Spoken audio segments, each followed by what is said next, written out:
1.3 is all about taking your data and calculating statistics about your data so that you can better describe a distribution. Before we start that, I want you to understand a few things about statistics. Like I mentioned in Chapter 4, you start with a population and you take a sample from that population because it's difficult to collect data from a whole population. Then you collect data and use that data to make an inference about the whole population. When you're describing a sample, the numbers used to describe that sample are called a statistic. When you're describing an entire population, the numbers used to describe the entire population is called a parameter. And so the whole course of statistics is all about using statistics to estimate parameters, and you want to get those as close to each other as possible. Sometimes your distribution is not always perfectly symmetric, which is the ideal situation. So you want to pick statistics that are resistant to these influential points, such as outliers or things that will add to a tail and a skew. And we'll talk about which types of statistics are resistant and which ones are not. The first measure of center that you can have is a mean. The mean is the average, or the sum of all the observations divided by n. The way you'll see it on your formula sheet is x bar equals sigma xi over n. The sigma means sum, the capital letter E, and x bar is the symbol we use for mean. So you'll see x with a line over it frequently in this class. When you're estimating the mean, you don't always know every value, so you want to find the balance point. You'll notice on this graph here that there's a few points way off to the right that causes that side of the graph to be longer than the left side of your graph if you were thinking the middle. So you would have to move the mean a little bit to the right so that if you were to balance that number line on a balancing scale, that it would be even on both sides. The mean is very sensitive to extreme values, so it's non-resistant. That means if you've got some numbers way off in the tails, they're going to influence the mean heavily.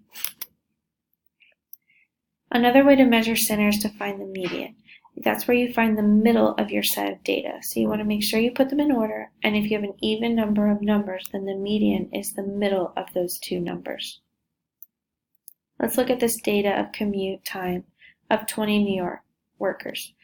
So we've got the data, we're going to find the mean first. We're going to add up all the numbers and divide by 20, and that gives us 31.25 minutes. If I wanted to find the median, I'd have to put all the numbers in order. So here's a stem plot showing that. And there's 20 New Yorkers, so I have to split the two middle numbers in half, and that will be the median, 22.5 minutes. If you look at the shape of the distribution, it's skewed to the right. And so you'll notice that those minutes towards the tail, the 85 and the 65 and the 60s, those are pulling the mean higher than the median. So median is not resistant to outliers, but the mean is. Here are three examples. If a distribution is skewed to the left, then the mean is going to follow that tail. So the mean will be smaller than the median. The median is non-resistant to those tail points or the outliers, so it's going to stay the middle value.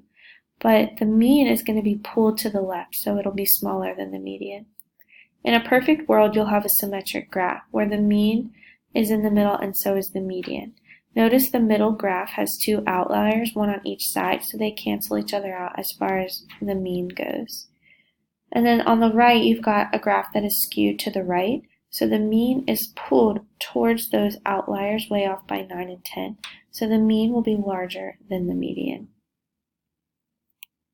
You can't just give measures of center. You always have to accompany it with a measure of spread. Saying the average is 80 doesn't say anything, because what if the class average was an 80 but everybody got either a 100 or a 60? So it's more varied from that center. So we give a measure of spread or a measure of variability. The first type is a range. The range is good because it will tell you how far apart the highest and lowest is, but it can be bad because it also doesn't show the variability as well. Both of these graphs below have the same range, but the top graph is less varied than the bottom graph. So you want to be careful about just giving the range of data. Usually the standard deviation is better. Standard deviation is the average distance from the mean. So a deviation is how far away you are from something. So in this case, you've got a mean of 5. And so each point has its own deviation. 1 is 4 spaces away from 5, for example. You're never going to have to calculate the mean by hand, so I'm going to skip over this part right here. But here's some things about standard deviation. We use the notation S subscript x, and that means that it's the average distance from the mean. So you calculate an average. And when you're interpreting a standard deviation, you would say the average distance from the center or from the mean. You're never going to do this by hand, so I'm going to skip over this formula. So here are some properties of standard deviation. S sub x is always positive. Think it's a distance from the mean, so you never have a negative distance. If you have a large standard deviation, then you have a higher variation.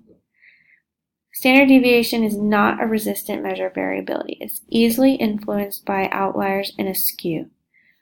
The standard deviation measures variability around the mean only. You can't mix the median and the standard deviation together. And when you interpret the standard deviation, you typically say that the data typically deviate from the mean by an average of S, standard deviation, units, and you always want to use context. We'll talk more about standard deviation, median, mean, and range in class, but here's the basics and the definitions.